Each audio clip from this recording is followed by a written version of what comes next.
Hello and what's up everyone, and welcome to another Dragalia Lost video. But this time, we're very much focusing on the 1.5 Anniversary Dragalia that just dropped. And they went through a lot of information very quick, and then slowed down a bit to tell us some more, like, you know, upcoming things in the future. But a lot of the current stuff that Not herself went over went rather fast. So we're gonna, like, just go through all those.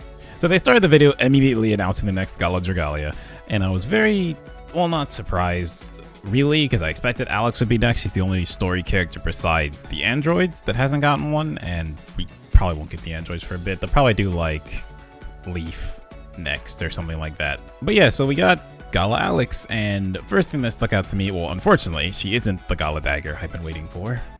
Tragic. But instead, she's actually Gala Sword, the third one behind Ranzel and Yuden. But she's some pretty interesting things. First off, she's double Punisher. So she's Punisher if their defense is lowered. Fits, she's an assassin. And she is Poison Punisher, both 30%. So this character might hit for ridiculous damage. And her skill 1 lowers defense, her skill 2 poison. So she has the ability to do her own Punisher effects as well. Now with the skill 1 and skill 2, they have an interesting thing where they actually have like a set reactivation period, what they're calling skill chain, which is a new thing. After she uses them, after a certain period of time, she can use them again and get a bonus for using them again. And it even looks like there's like a little marker on her screen that like shows the chain, how many she can do. It's like developer mode, so I don't know how this will actually play, but like, yeah, under her bar, most Gala's characters have these things that count down. So you thing right under those from 3 to 2 to 1 as she uses it multiple times. But yeah, her skills are just always charged, so don't know how much of that is, you know, just developer mode letting them mess around with it, and how much of that is just how this character works. Okay, next they show off her coabilities, because that's something important coming with this patch, and we'll go straight into it once we get to it. But first off, she used 50% Dragon Haste, normal sword coability, and then they gave her just like a new thing called a Chain-Coability. So hers is, so if a shadow unit poisons an enemy, they gain 13% strength for 15 seconds. And now we have to talk about the coability changes that came a little later, but it's pretty important for understanding what Chain-Coability is. So basically, the way they described it later on when the director came out was that Chain-Coabilities work in the essence that if you have a chain, the same person well, Chain-Coabilities basically, let me skip to it. Chain-Coability stack. So normal coabilities, if I have 10% dragon, you know, or 15% dragon, and someone else is 15% dragon, we don't get 30%, we just have 15.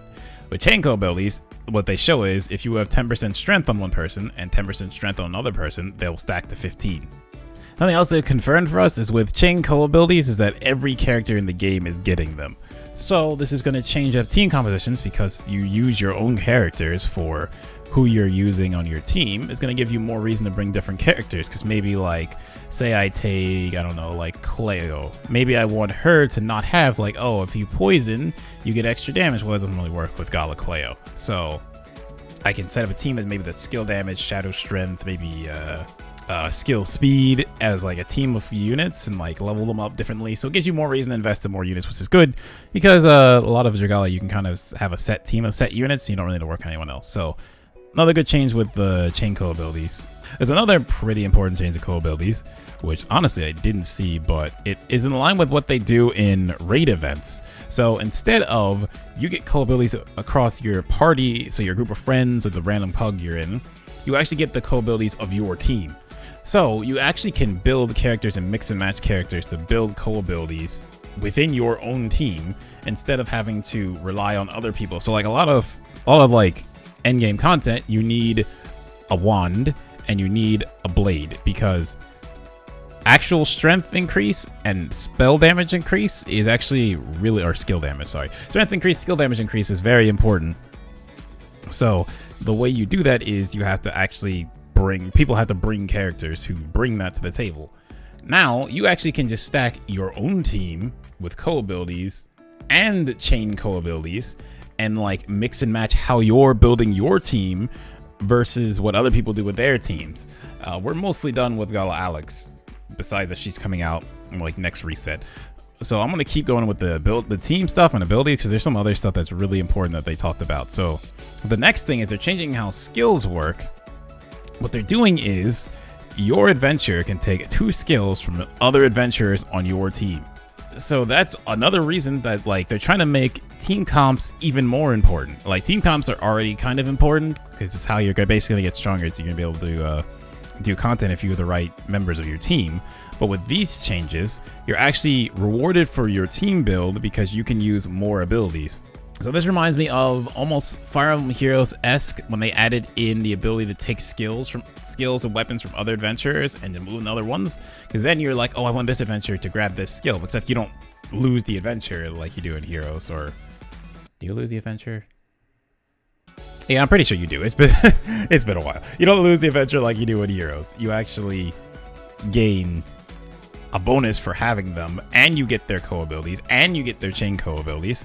What they did say is if you choose to take, so you get 4 skills. If you choose to take 2 party skills, you lose your weapon skill, and you lose the co-ability skill. So you can't have a friend skill there. Now, I'm curious how this works outside of single player stuff, because in a team room, this would be good, because if I can just get a free 3rd skill, even if I give up my weapon skill, maybe I can get, okay, so let's say I'm playing Victor, for instance, and I need poison. Maybe I don't really care that I'm losing the weapon skill with my High Dragon weapon, which just does a little bit of damage, if I can get a poison skill, so I can apply poison, and then I get a bonus of Poison Punisher Prince. Or people who just have Poison Punisher can now carry poison on them. Like Iasu, this would probably be really good when you don't have someone else to poison, is you just take a team ability to bring poison, since you just lose some attack speed. Now, attack speed is good, but be able to poison probably might up your damage higher than if you had that. Also, the fact that it gets rid of the support ability, if you can charge this yourself, it might be better, because support abilities just charge automatically, but use them 3 times.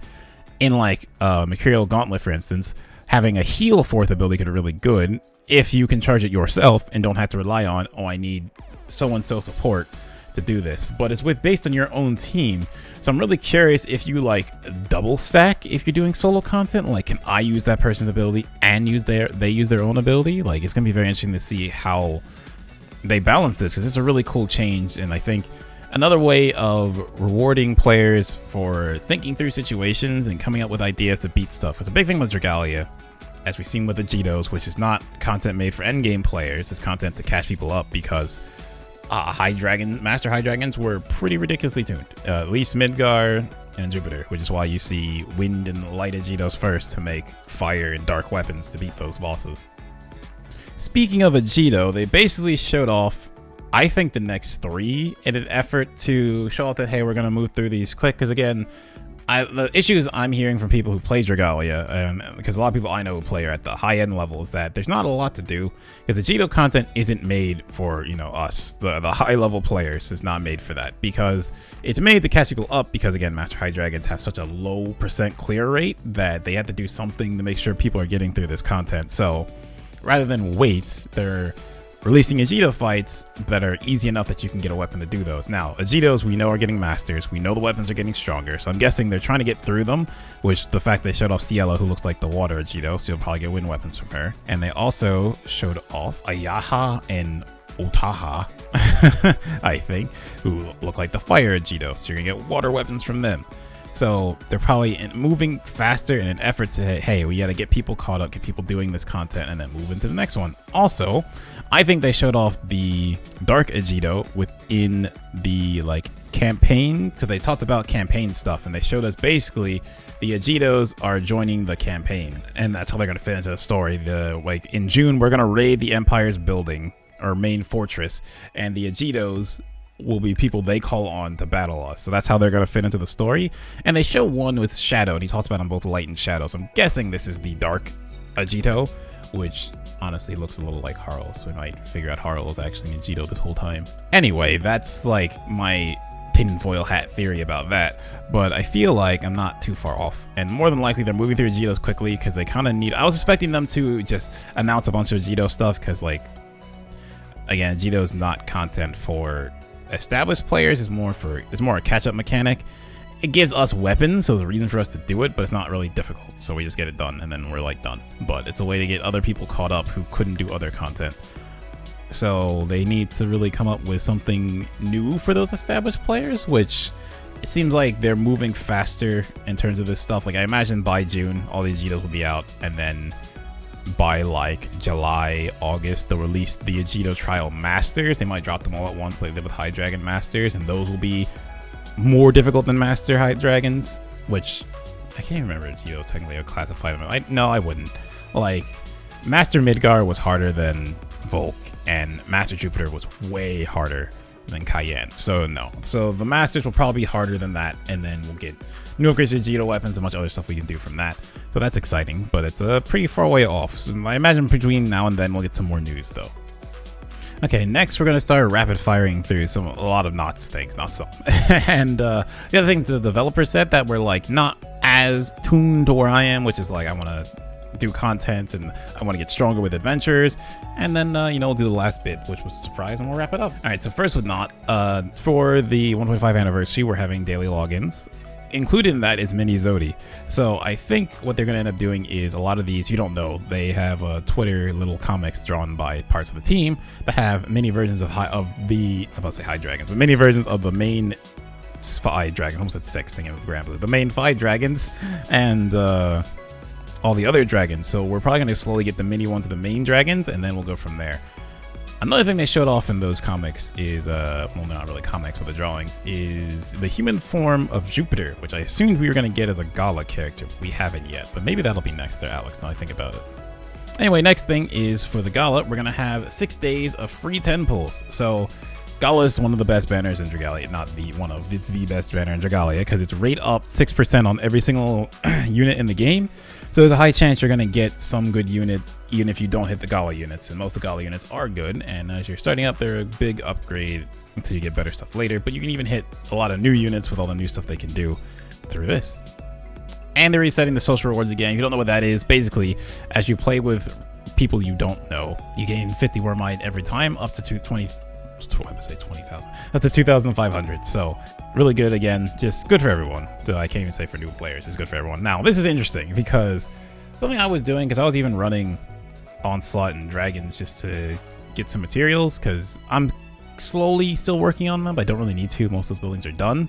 Something very interesting with these is the fact that these things are not very run at this point, because if you've been playing for a long time, your Howland's mostly done, which they kind of need to do something about Howland's, but whatever. Your Howland's mostly done, and this is a way to catch people up who aren't through that. So normally they do double drops. They're doing triple drops for Imperial Onslaught Dragons and Elemental Ruins. Now, this is very good. Imperial drops and double stamina recovery speed. So if you're still working on Halibum stuff, if you're not, just stock up. It's triple drops. Why not? Then we got the next raid, which this raid and the presentation reminded me a lot of how they did the last raids in terms, not the last raid, but in terms of how they did the anniversary raid, showing stuff out. They even have a new band involved and doing the music, which is good, and I can't play because it's probably copywritten, but and yeah, Scars of the Syndicate. So this one looks very interesting to me for a new content to the game. It could be another, like, so something I noticed is the fact that it's called Syndicate gives me a lot of ideas is what I wanted to say, but yeah, it gives me the idea that it's very similar to the Grand Blue Syndicate, which is a group of characters who are in this one group called the Syndicate or something else, I don't remember, but they're in that, and then they have a whole set of stories that come from them. This could be Dragalia's first like setup for that kind of content. I think with the anniversary we're gonna get that kind of stuff, but the Syndicate could be a group, a story-driven event, because most events are just one-shots. You do it, you're done. Only one that's been continued so far is the Heinwald Koran event, so the very Lovecraftian style stuff, and I like that. I like that we have characters and stuff from that as a running story, because I think that's really, I think Cygames is really good with those, because in Grand Blue they have a lot, so I'm glad Dragalia is getting some of those.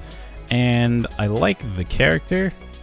I was like, oh, is this like the Dark Uden for a second, but it's not. So Aldred, I think Aldred looks really cool. I'm excited to see how this is gonna, you know, go through and how he's gonna be as a character. I'm guessing the Syndicate is somehow like possessed by dragons almost, because it seems like his arm is possessed, and like the dragon that looks like Dark Midgar is, I'm pretty sure it's him. And then they also told us that with that we're getting a summon showcase that's gonna have Belina, who also is like Aldrich and has a special transformation, because they mentioned that their transformations can be different than just normal dragon transformations. So I think we're getting like a new class of character and a new story-driven thing to go with them. And we this dragon Andromeda, who looks dark and might know you're a dark steel dragon. Yeah, I know what she'll be. All right, now we're going to the other things the developers said that I have like a couple quick things on, but not a lot to really break down into because I think they're pretty self-explanatory. So with that, we have Event Compendium. So basically another thing carried over from Granblue, because Granblue takes their story events and puts them into side stories, so you run them at any time, and you can still get the rewards and stuff, and there's different rewards in there. So Dragalia is doing Event Compendium, so they're starting with 3 facility events. I'm just going to name the building rather than the event, really, but Fire Facility, Water Facility, Wind Facility. So if you don't have these, good chance to get them. And it's also, they said they're going to have different rewards in here, and they're going to add raid events and more facility events later. I'm not interested, but I'm surprised they put in the Dragon Yule event. They kind of have to, though, because the water facility is tied to that. And this is also good to just get people caught up. Yeah, this is just the 3 main elements, like the triangle of elements that beat each other. You can get the facilities for these, you don't have them. People who have already done it, there's different rewards in there. You'll probably be able to get the Wormite again, probably stuff in the shop you can farm out, so it's worth doing it for that at least. Now they have Fafnir medals, which you just trade Fafnir medals for higher tier materials, so you can get these easier from more places. A lot of people will probably get Champion Testament because there's Reddit threads of people who don't have them somehow. I don't know how. I have a lot. I guess I also hoard a lot of stuff. And you can even get some high dragon stuff like tails and orbs, which is good for people who have not been able to do high dragons but need a tail to uncap their units, and also good for people who actually do high dragons but need the tails, like couple tails, couple orbs to finish themselves up. Instead of having to grind the high dragon, you can just get these Fafnir medals, or especially the orbs, because you can use the orbs to uncap the Fafnir buildings, and having a way to get more of those quickly is always good. With these group of things he told us, so new events are coming, new defense event. Sounds very similar to the Fire Emblem thing, because that was a defense event, but they're probably going to change it up so it's not as, because that one's very Fire Emblem-ish in defense. They're probably going to make a more Dragalia focused defense event. Encyclopedia feature is basically like the thing for events for weapons, characters, dragons, worm prints. I mean, it's kind of what I think the game needs. What the game really needs is a stash. Or if I can use the encyclopedia feature to put worm prints I have in the encyclopedia and not hold on to them all the time, that would be great. Because I don't have space for worm prints anymore. I don't have space for dragons anymore because I'm holding on to all of them, because I need to hold on to all of them. Okay, so the last 3 are all quality of life changes. The challenge quest again just makes so you don't have to wait for everyone to die to restart a quest, which is good, because the problem is people die and they're like, I am impatient, don't want to wait, leave. So with this, you can probably opt in. I'm guessing the host will start it, and then you can say, okay, let's restart it rather than, rather than wipe it up and wait for everyone to die. It's like, hey, let's just restart, get back in it, run it again. So that's not always a good change, but definitely a good change, because yeah, it's just one of the problems in the game that having a way to fast track that is really nice. Then we have reduced the strain on devices, self-explanatory, and crafting updates. Crafting menu is kind of a mess at this point, so they're just trying to streamline that and make it a little better, a little quicker to get through stuff. So yeah, that's good. Then he quickly went over 2 new chapters coming in the main story, a little premise on what they're about. And then we got something that I like. Someone told me, hey, we're probably gonna get this event again. I'm like, there's no way they're doing that again. So, like, Cygames doesn't really rerun events like that. Yeah, well, I was wrong. Fire Emblem Heroes event's coming back. So on April 19th, which is good, because a lot of people probably didn't get a chance to play this event, and a lot more people joined Dragalia from like other events. So rerunning the Fire Emblem Heroes event is good. Now, for this first part of the event, which is very important to say, we're getting the same characters again, which I was like, oh, well, whatever, same characters, so I don't have to pull on this. Yeah, they're getting Mana Spiral unlocks. So the Fire Emblem characters are coming back, so if you didn't have them, either you didn't get a chance at them, or you missed some, you now have a chance to get them, and they're getting Mana Spiral unlocks, which I'm also surprised they're actually doing that for crossover events. Yes, I'm surprised they're doing that for crossover events, because I just figured they'd just let them be there. But yeah, so Fjorm, Marth, Alphonse, Veronica will all get upgrades from Mana Spiral. Mana Spiral make characters really good. There's a high chance that these characters could actually become rather silly.